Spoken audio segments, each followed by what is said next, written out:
بعد نام آتا ہے پاکستان کا. یہ ہے میری اور آپ کی داستان، اور یہ ہے سبب جس کی وجہ سے کہ میں آپ سے یہ گفتگو کر رہا ہوں. اصل میں تو کس لیے؟ محض ایک علمی استفادہ، محض اپنی بات آراء کو ظاہر کرنے کا شوق نہیں، بلکہ یہ کہ اپنی ذمہ داری ہم پہچانیں کہ ہم کس مقام پر کھڑے ہیں.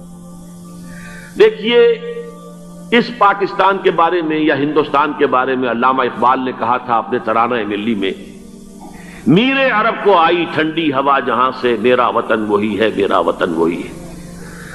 اور مجھے بتایا گیا کہ سنن ابی داؤد میں یہ روایت موجود ہے کہ حضور نے فرمایا کہ ہندوستان کی طرف سے مجھے ٹھنڈی ہوا آتی، اگرچہ مجھے وہ حدیث ابھی نہیں ملی ہے، لیکن حزب التحریر کا ایک کارڈ مجھے ملا تھا، تو اس میں اس حدیث کا اور اس میں ابو داؤد کا روایت کا حوالہ موجود تھا. لیکن میں جو چیز آپ کو بتا چکا ہوں وہ یہ کہ الف ثانی کا پورا تجدیدی کارنامہ اس ہندوستان کی سرزمین میں ہوا. مجدد الف ثانی شیخ احمد سرندی، شاہ ولی اللہ دہلوی، سید احمد بریلوی، وہ تو ہمارے پاکستان میں آ کر جو ہے ان کا خون جذب ہوا ارض پاکستان میں. پھر شیخ الہند مولانا محمود حسن. تحریک خلافت چلی تو صرف ہندوستان میں چلی اور کہیں نہیں چلی. آزادی کی تحریک چلی پوری دنیا میں، وہ نیشنلزم کی بنیاد پر چلی، ملے نیشنلزم، عرب نیشنلزم، ٹرک نیشنلزم. ہمارے ہاں چلی تو اسلام کے نام پر. پاکستان کا مطلب کیا؟ لا الہ الا اللہ. پھر پاکستان قائم ہوا معجزے کے طور پر، بلکہ نازل ہوا ہے لیلۃ القدر میں. انا انزلناہ فی لیلۃ القدر، جیسے قرآن نازل ہوا لیلۃ القدر میں، یہ پاکستان بھی نازل ہوا لیلۃ القدر میں. اس کا برقرار رہنا ابھی تک معجزہ ہے. ہندو یہ سمجھتا تھا، کانگریس سمجھتے تھے کہ جھٹپٹ ختم ہو جائے گا. پھر یہ کہ اس کا قرارداد مقاصد کا پاس ہو جانا، مزید بھی اور اضافی دفعات دستور میں آ جانا، اب کمرشل انٹرسٹ کو ربا قرار دے کر حرام قرار دینا، یہ سارے لینڈ مارکس ہیں کہ جو اشارہ کر رہے ہیں کسی چیز کی طرف. معاملہ کدھر جا رہا ہے؟ پھر یہ کہ یہ جو 14ویں صدی کے مجدد تھے شیخ الہند، اس کے بعد سے کچھ ایسی شخصیتیں عظیم پیدا ہوئی ہیں ہند میں، جن کو میں سمجھتا ہوں کہ 14ویں صدی کے مجدد اور 15ویں صدی کے مجدد کے درمیان، یہ 15ویں صدی کے مجدد کی راہ کو سیدھا کرنے والے، جیسے کہ حضرت یحییٰ نے کہا تھا میں تو آنے والے کا راستہ سیدھا کر رہا ہوں حضرت عیسیٰ کے لیے، ایسے ہی 15ویں صدی کے لیے امام مہدی کے لیے راستہ صاف کرنے والے سب سے پہلے علامہ اقبال، جنہوں نے اسلام کا تصور دین کی حیثیت سے دوبارہ زندہ کیا ہے، ورنہ اسلام ایک مذہب کی شکل اختیار کر چکا تھا.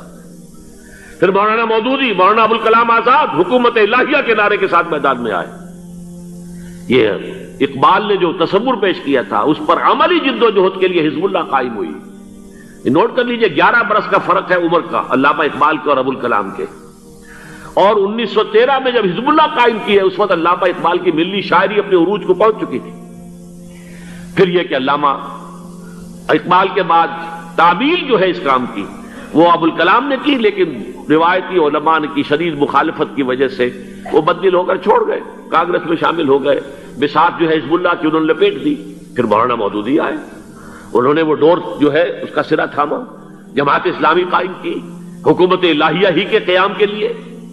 اگرچہ میرے نزدیک یہ کہ وہ انتخابی اور ایک قومی سیاست کی ایک جماعت بن کر پاکستان میں جو ہے دلدل میں پھنس گئی ہے. اب ہم اس کی کوشش کر رہے ہیں، تنظیم اسلامی اور یہ تحریک خلافت جس کے تحت یہ جلسہ ہو رہا ہے. یہ ساری چیزیں وہ ہیں کہ آپ کو سوائے پاکستان کے اور کہیں نہیں ملیں گی پوری دنیا میں. معلوم ہوتا ہے کہ پاکستان کو بہت بڑا رول پلے کرنا ہے اس میں. اور اس کے ساتھ اب جمع کر لیجئے افغانستان کی عمارت افغانستان، اسلامی عمارت افغانستان قائم ہو چکی ہے. یہ پچھلے 20 سالوں میں جو کچھ وہاں ہوتا رہا ہے اس سے پہلے تصور نہیں ہو سکتا تھا. کابل جو ہے وہ تو جیسے پیرس کا تمدن تھا ویسے کابل کا تھا، وہی لباس، وہی سکرٹس. یہاں جب آئے تھے شاہ ظاہر شاہ سرکاری دورے پر تو ان کی جو ملکہ صاحبہ تھی ان کے ساتھ وہ سکرٹ میں ملبوس تھی.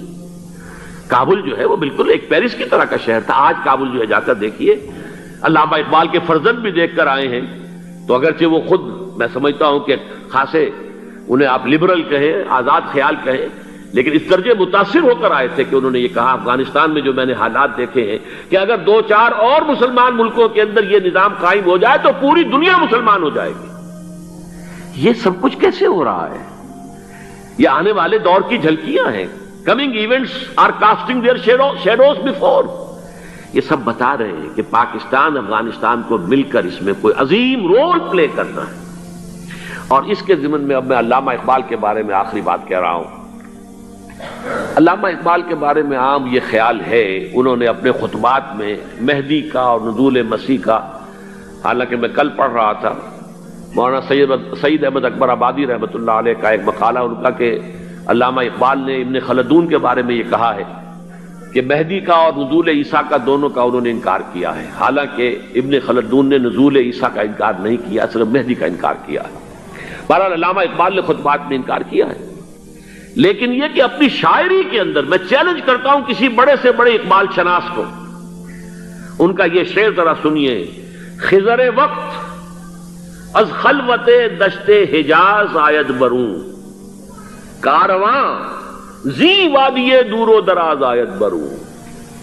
خضر وقت، امام وقت، رہنمائے وقت، قائد وقت، خلوت دشت حجاز، حجاز کی صحرا کی کسی خلوت گزینی سے نکل کر باہر آئیں گے.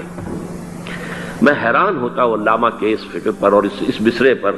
یہاں انہوں نے شیعہ اور سنی دونوں کے کانسیپٹ جمع کر دیے. شیعہ کا کانسیپٹ یہ چھپے ہوئے کسی غار میں وہاں سے برآمد ہوں گے، اور ہمارا کانسیپٹ میں ام سلمہ رضی اللہ تعالیٰ عنہ کی حدیث سنا چکا، چھپے ہوئے ہوں گے وہ وہاں پر، مدینے سے نکل کر آ کر مکے میں چھپ جائیں گے. اس خانہ جنگی کی حالت میں لوگ ان کی طرف دیکھ رہے ہوں گے، سوچتے ہوں گے انہیں میدان میں آنا چاہیے، کوئی پارٹ پلے کرنا چاہیے، امت کی کوئی رہنمائی کرنی چاہیے.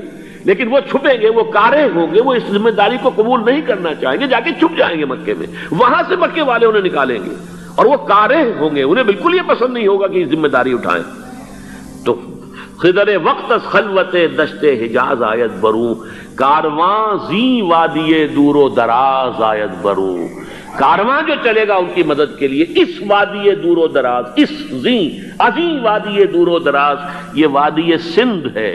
وادی سندھ جو ہے ہم سمجھتے ہیں کہ صرف یہ پاکستان اور پنجاب جو ہے یہ اس میں شامل ہے، سندھ اور پنجاب نہیں، افغانستان کا پورا مشرقی علاقہ اس میں شامل ہے.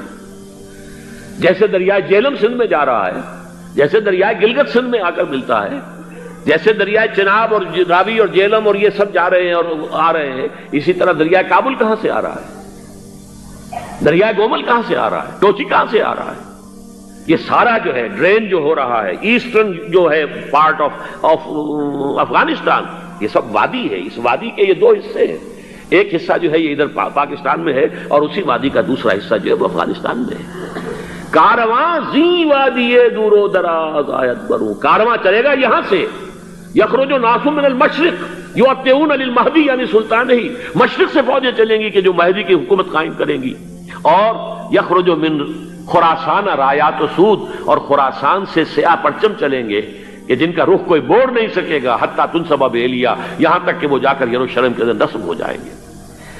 حضرات، میں ایک میری گفتگو کا حصہ باقی تھا لیکن میں اسے چھوڑ رہا ہوں، اس لیے کہ گلوبلائزیشن جو اس کی ہوگی، جو خلافت علی منہاج النبوہ کی تجدید کامل حضرت مہدی کے ہاتھوں عرب میں ہوگی، اس سے پہلے اس کے لیے محنت، کوشش، جد و جہد پاکستان اور افغانستان میں ہو چکی ہوگی جو اسے سپورٹ کرے گی اور وہاں جا کر حکومت قائم کرے گی.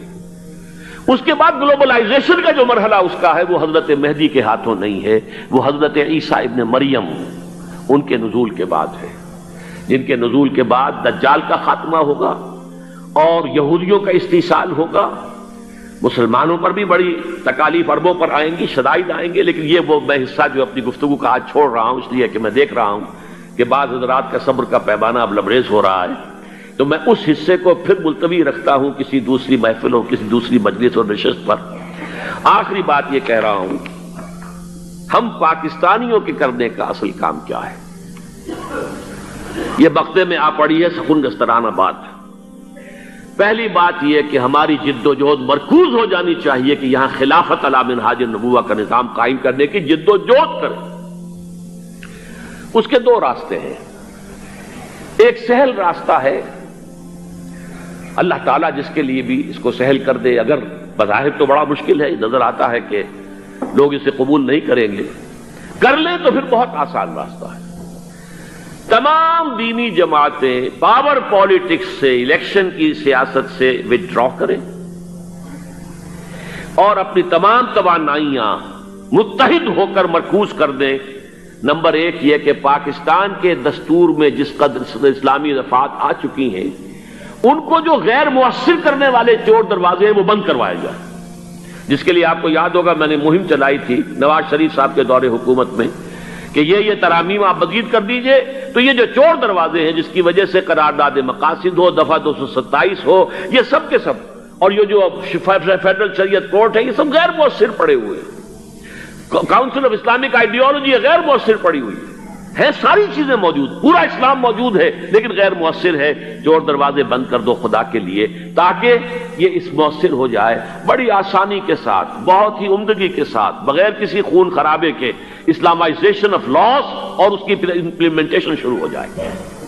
اور نمبر دو یہ استیصال منکرات کے لیے امر بالمعروف نہی عن المنکر، اس کے لیے میدان میں آ کر کے ہمیں نہ حکومت چاہیے نہ اقتدار چاہیے، ہمیں صرف یہ چاہیے یہ حرام ہے، یہ حرام ہے، یہ حرام، اسے ختم کرو، اسے ختم کرو۔